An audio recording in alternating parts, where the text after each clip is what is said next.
Assalamualaikum warahmatullahi wabarakatuh. Hai para pencinta catur dan para catur mania, selamat datang kembali di Legenda Catur Dunia.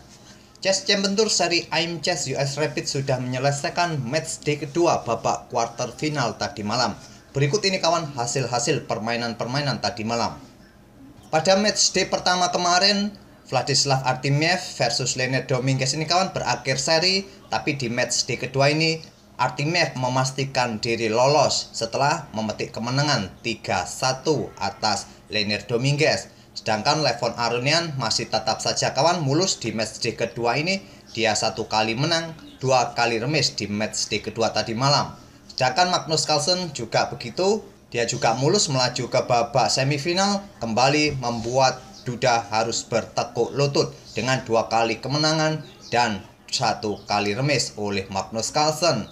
Sedangkan permainan yang cukup ketat antara Alireza Firoza versus Wesley So. Jika di matchday pertama kemarin lusa kawan, Alireza ini sempat unggul, tapi di matchday kedua Wesley So sempat menyeimbangkan permainan kawan dengan menang di game rapid. Akhirnya permainan berlanjut ke tie breaks dengan 2 kali permainan blitz 5 menit.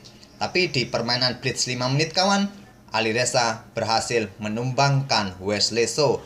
Alireza Firoza pun lolos ke babak semifinal. Nantinya akan bertemu dengan Vladislav Artemiev, sedangkan Magnus Carlsen akan bertemu dengan Levon Aronian. Untuk pagi ini kita akan lanjut lagi dari game Magnus Carlsen kawan pada game pertamanya lawan Duda tadi malam pada matchday kedua, dan kita ke atas papan. Tapi sebelum itu kawan, ada sedikit pengumuman dari FIDE soal perubahan rating atau ranking terbaru bulan September ini. Admin akan sebutkan 10 besarnya saja kawan. Jika ingin tahu lebih lengkapnya bisa kunjungi website FIDE. Posisi ranking pertama masih ditempati oleh Magnus Carlsen. Dia hanya menambah posisi ratingnya saja kawan. Sedangkan di tempat kedua masih diduduki oleh Caruana. Tidak berubah posisinya, cuma ratingnya turun 6 poin. Di tempat ketiga ada Ding Liren. Tempat keempat ada Nepomniachtchi.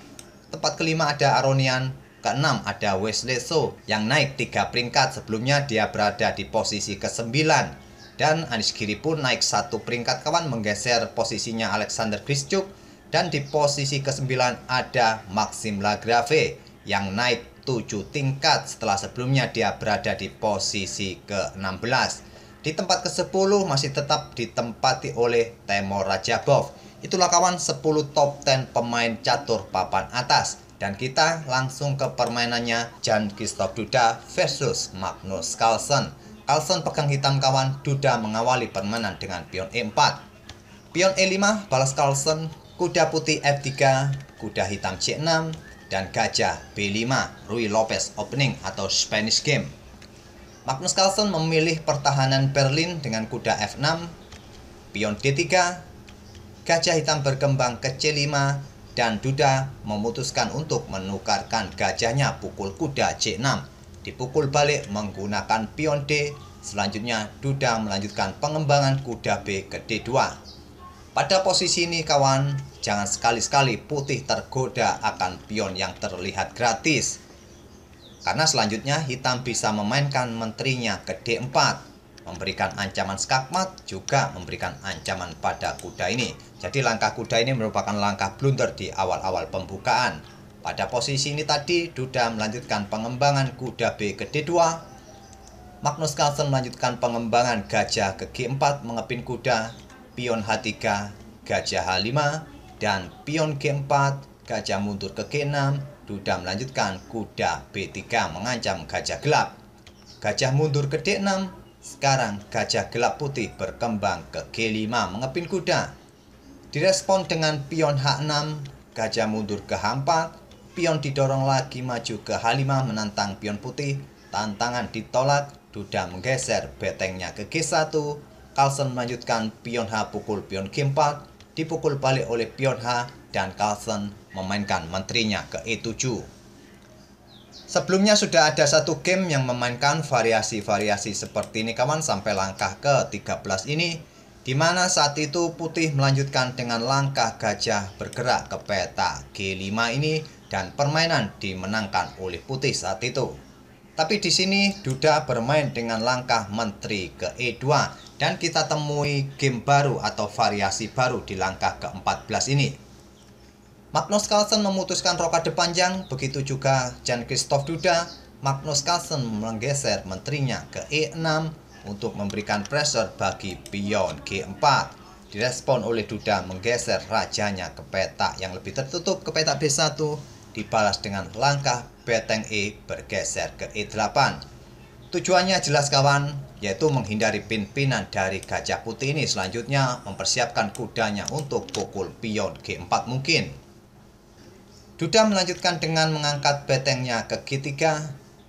Kuda bergerak ke D7. Lanjut Carlsen tidak memutuskan pukul pion G4 ini. Kenapa Magnus Carlsen tidak memutuskan pukul pion ini kawan? Coba kita lihat apabila kuda ini berani pukul pion G4 ini. Selanjutnya adalah langkah kuda ke petak G5. Inilah yang ditakutkan oleh Magnus Carlsen. Posisi kuda putih mengancam menteri dan membuka akses bagi menteri putih untuk memberikan dukungan bagi beteng untuk menyerang kuda di petak G4. Bila tetap dilanjutkan, langkah-langkahnya akan jadi seperti ini kawan. Mungkin menteri bergerak ke D7, menteri akan pukul kuda di G4 dan mungkin akan terjadi pertukaran menteri kawan. Dan selanjutnya gajah akan ke H5. Mungkin di sini akan terjadi pertukaran perwira kembali. Walaupun begitu, putih masih unggul 1 perwira. Dan tentu saja di awal-awal permainan seperti ini, apapun masih bisa terjadi kawan. Karena hitam masih mempunyai sepasang beteng. Tapi di permainan ini kita tidak temui variasi seperti ini. Magnus Carlsen pada posisi seperti ini tadi tidak tertarik untuk pukul pion G4 ini. Karena mungkin sudah tahu resiko-resikonya seperti apa kawan. Dia melangkahkan kudanya ke D7.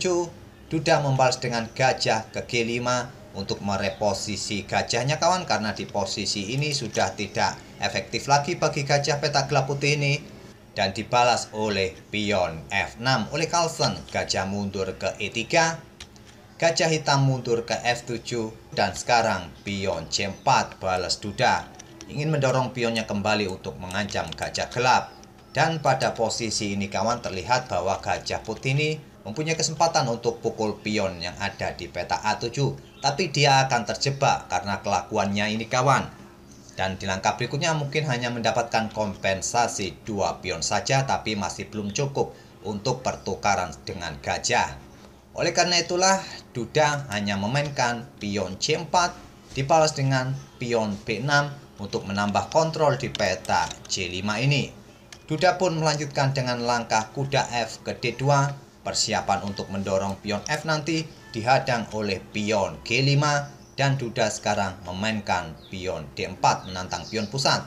Tantangan diterima, pion E pukul pion D4 dan terbuka diagonal petak gelap untuk menyerang beteng di G3. Pion dipukul balik oleh kuda mengancam menteri ke E5. Kuda pukul pion C6 kembali mengancam menteri ke E6 kembali membuka akses bagi gajah menyerang beteng di petak G3. Di sini langkah terbaik bagi putih adalah memainkan kuda ke petak D4 atau menarik mundur beteng ke petak G1. Jan-Christoph Duda menarik mundur beteng ke G1 menghindari serangan gajah. Dan Carlsen menggeser rajanya ke petak B7 untuk menyerang kuda sekaligus melindungi pion A7-nya.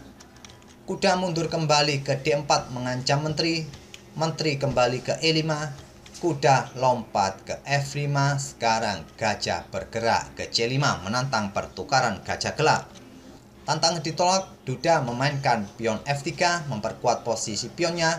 Gajah pukul gajah, lanjut Carlsen dipukul balik menggunakan kuda dan kuda hitam bergerak ke C5 mencoba menghentikan laju pion C ini kawan, dan juga mungkin persiapan untuk bergerak ke petak A4 untuk memberikan pressure bagi pion B2 ini. Duda melanjutkan langkahnya dengan menggeser raja ke A1.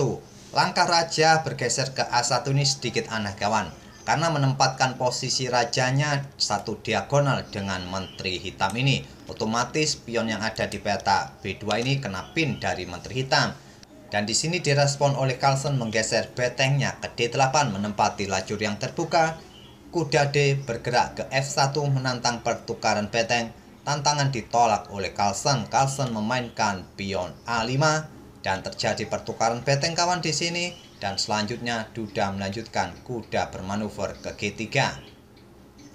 Carlsen kembali mendorong pion A-nya untuk didorong kembali ke peta A3 nanti kawan, karena posisi pion B sudah kena pin. Di sini raja bergeser ke B1 menghindari pimpinan. Pion tetap didorong oleh Carlsen. Jika tantangan pion hitam ini diterima oleh putih kawan, maka dia akan kehilangan kontrol di peta C3, dan nanti mungkin saja beteng hitam bisa bergerak ke peta D3 untuk mendapatkan pion putih kembali.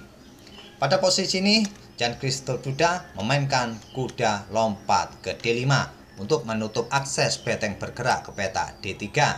Diusir oleh pion C6, kuda mundur kembali ke E3. Dan sekarang kuda hitam lompat ke A4 untuk memberikan pressure bagi pion B2. Manuver kuda hitam ini direspon Duda menggeser menterinya ke C2. Kuda hitam tetap pukul pion B2. Duda mendorong pion C5 menantang pion hitam. Tantangan ditolak, Carlsen memilih beteng naik ke D3 mengancam kuda. Kuda di backup dengan kuda di F5. Sekarang pion B pukul pion C5. Beteng putih bergeser ke H1 oleh Duda, dan menteri bergerak ke E6 untuk memberikan ancaman bagi pion A2. Di sini diantisipasi dengan langkah pengorbanan kuda D5. Pengorbanan diterima, pion pukul kuda dan menteri putih pukul pion C5. Tapi setelah pion D pukul pion E4 ini kawan, Jan-Christoph Duda resign atau menyerah di langkah ke-42 ini. Permainan masih cukup panjang kawan apabila tetap dilanjutkan. Tapi jika putih merespon dengan langkah pion pukul pion, maka ancaman skakmat jauh lebih cepat. Akan terjadi skakmat dalam 3 langkah. Tapi jika pada posisi ini, putih mencoba memperpanjang permainan dengan langkah menteri ke peta B5 skak. Langkah terbaik bagi hitam adalah menutupnya dengan menteri. Dan terjadi pertukaran menteri, tapi tetap saja kawan dengan keunggulan 1 perwira, mudah bagi hitam untuk memenangkan permainan. Dan saya rasa tidak perlu dilanjutkan langkah-langkah hingga selesai kawan. Sudah jelas terlihat hitam akan tetap menang dengan keunggulan 1 perwira di posisi seperti ini.